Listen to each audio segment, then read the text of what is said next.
Good evening, everyone. Good evening. I sound like I'm in church. We launched this space and this platform in October last year. And I said that this is a dream come true. And to have you all here this evening, again, is a dream come true. I need to thank you from the bottom of my heart. I need to thank you for taking time out to come and visit us, to come and spend time with us, and to come and make recommendations and give us some advice on how we together can make South Africa a better place. Just a bit about GovChat, and for those of you that don't know how this thing started, GovChat was started off a social media platform called Mixit. I'm sure some of you met your girlfriend or boyfriend on Mixit, or some of you got married on the Mixit platform. But many, many years ago, Mixit was the largest social media platform on the African continent, started in the high schools of Mitchell's Plain, and probably got about 88 million registered users in 120 countries, doing about close to 1 billion messages each and every single day. This was way before Facebook, way before WhatsApp, and today I think is still probably the most successful tech story coming out of the African continent. I was part of the team that founded Mixit, and looking after government, did a few very successful mobile applications just to understand whether there was appetite for young South Africans aged between 18 and 35 to engage with government around issues of unemployment, issues around access to water and electricity, and very quickly found out that it wasn't national government issues that they wanted to be talked about. They wanted to speak about local government issues. We also found out that about 80% of South Africans did not know who their public representatives were, which was a challenge.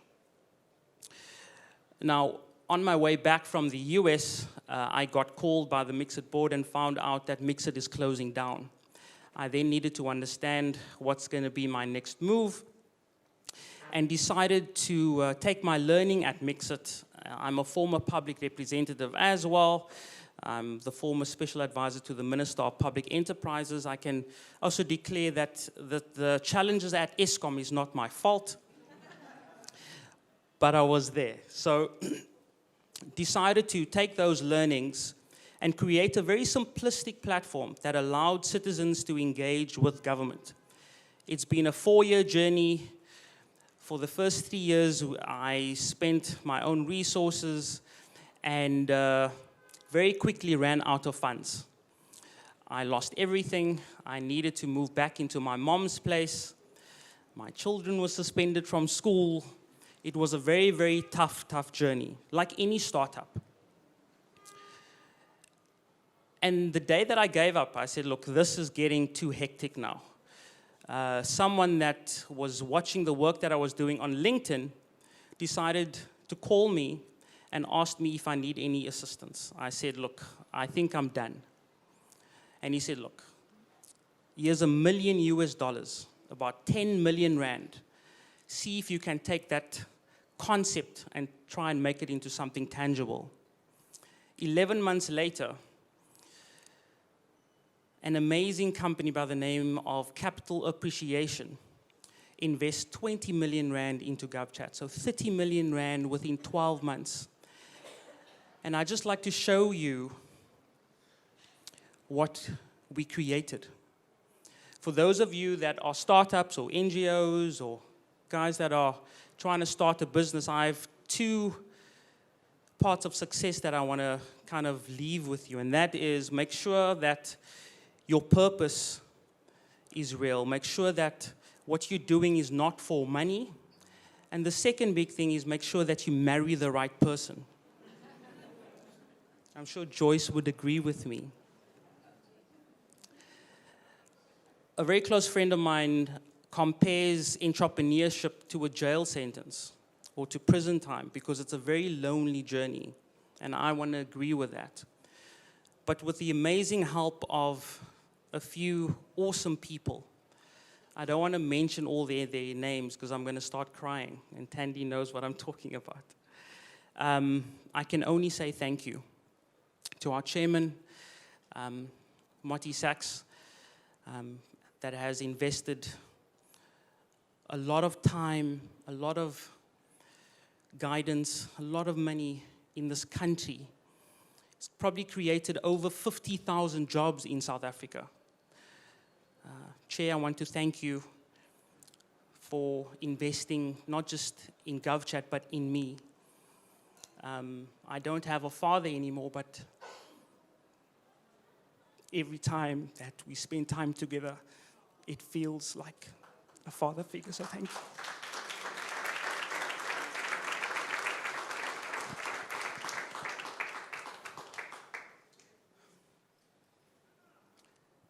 Before I show you what we've created, and I feel a bit like Elon Musk, because it could either go south or it could go really, really well.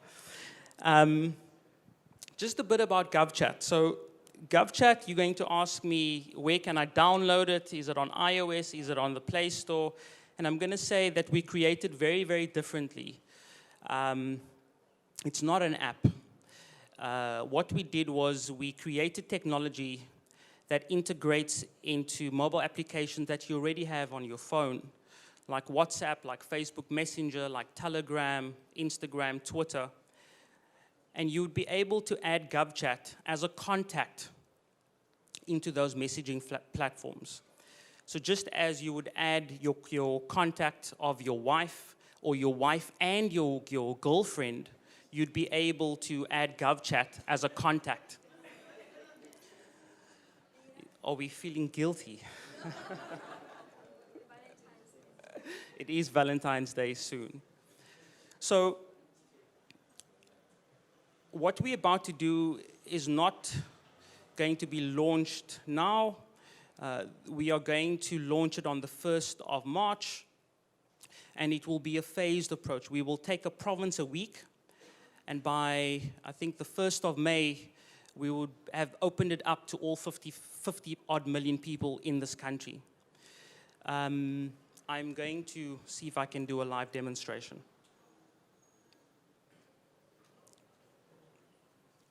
Hoiti, are you? All right. So if you can just watch the screens. So this is, we're going to showcase a few things. So this is the citizen-facing stuff. So you would add GovChat as a contact, and you'd be able to engage with your public representative. This is built very differently.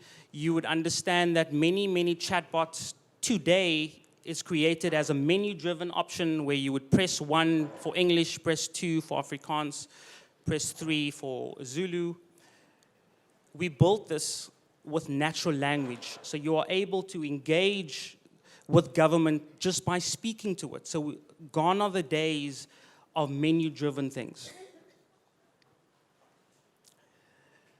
You are able to greet GovChat or government in any of your languages or any of the way that you want to greet, whether it is Ola, whether it is Eta, whether it is Hi. I'm from Belhar, so we say aware. And so I'm going to say aware. And the bot will greet you back and ask you how he can help. I'm going to just quickly find out who the public representative of this area is. And so I'm going to say, who's my ward councillor? Let's see if it's returning. Immediately it asks me just to drop a pin. And you can very easily do this on WhatsApp. And let's see who the public representative is. He is David William Bryant. It worked. Wow. Thank you. The next thing that you can do on the GovChat platform is you can log municipal service issues. So issues like water issues, electricity issues, pothole issues, and it would take you directly to your municipality.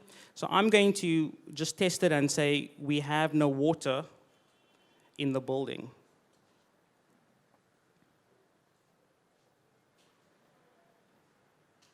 It then asks for me, again, just to drop a pin.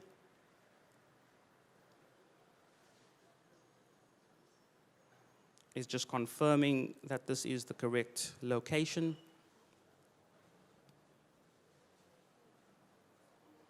And immediately, I've now sent this ticket to the city of Cape Town.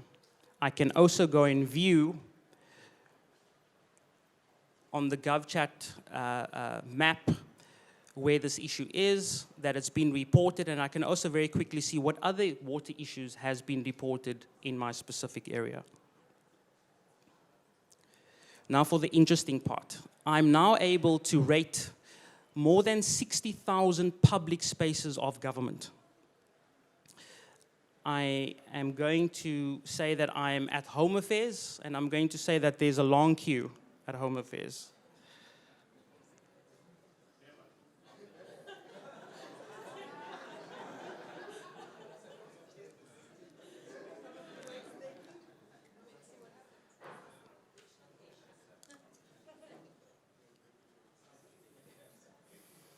Again, it asked me to drop a pin, just to pick up where I am. And it picks up Cape Town Home Affairs as the closest one. So what we've done here was, when we say that the public sector is doing well or it's not doing well, it's important to distinguish between services and facilities. Services obviously report to the Department of Public Service and Administration. And I think, Minister, there are 1.3 million of the public servants out there. And facilities, obviously, is the infrastructure of government. And those infrastructure points are mandated and controlled by the Department of Public Works. And many people think a school is owned by the Department of Education, but it's actually looked after by the Department of Public Works. So for health and all these other public spaces. So I'm going to give the Department of Home Affairs in Cape Town a 5-star rating for its service, because I was there last week and I got my passport really quickly. And I'm also going to give a 5-star for the facility because it was fairly clean. Now, the bot now asks me to give a comment and to expand about my experience. So if it was a very bad experience, I can go and expand.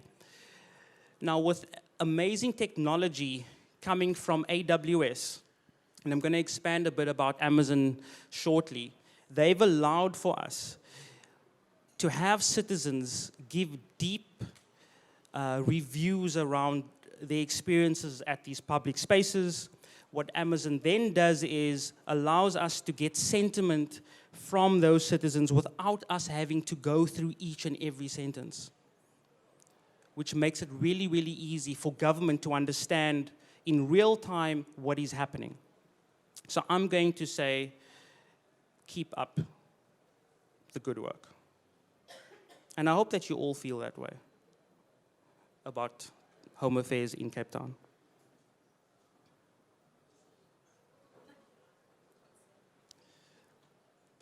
I'm now going to just very quickly show you government's view. So we've reported this, and now we're going to show you what government sees. So this is a dashboard which is what we call God's eye. It allows the government in real time to see what issues are in the country. It's called a heat map. And very quickly, when you zoom in to a specific province, you'll see that I think it is in Randburg, that there is a big activity around potholes. So no longer, Minister, is there excuses for government not to know what is happening, because this information and this data is in real time from a municipality point of view. This is what the ward councillor will see from a ward point of view, and obviously the provinces, what the provinces and the municipality would be able to see all the wards within that municipality. What we've also done is we've mapped out all of government's infrastructure, all 60,000 public spaces, ECD centers, healthcare facilities, police stations, schools, post offices, special needs, courts, home affairs. And Reverend Sampson is here from the IEC, and he'd be happy to know that we have mapped out thousands of IEC voting stations. Let's go to the post office. Minister Zulu, SASSA, obviously uses the post office as one of the pay points. I think there's 4,500 of them that we've mapped out. And very, very quickly, we can just do a test to see how citizens have rated a few post offices, because this is live. So we can take, let's say we take Benmore, which I think is in Sandton. Let's see how citizens has rated that post office. Let's take Sandton post office, which is in that area as well.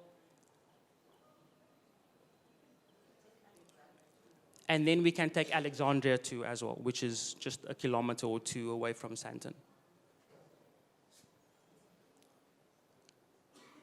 So as you can see, very, very quickly, you'd be able to understand in real time the comparisons coming from citizens, but also allowing government to understand service delivery in real time.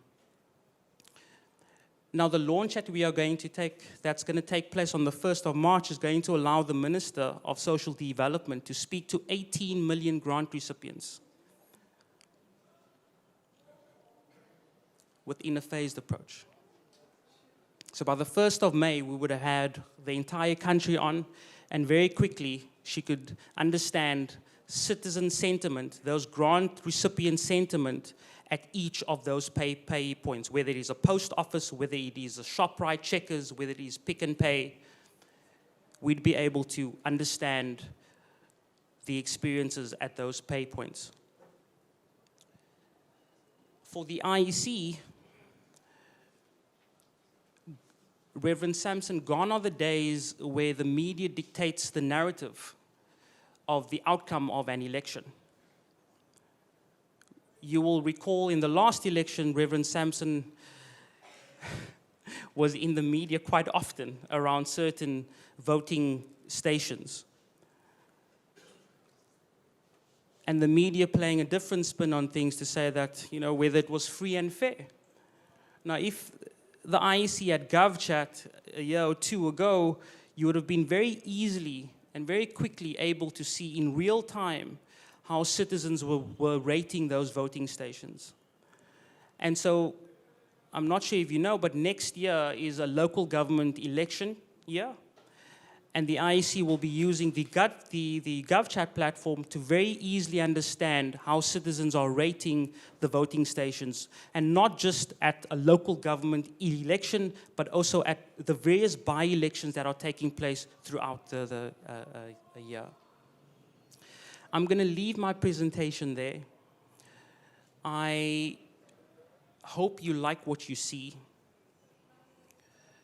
This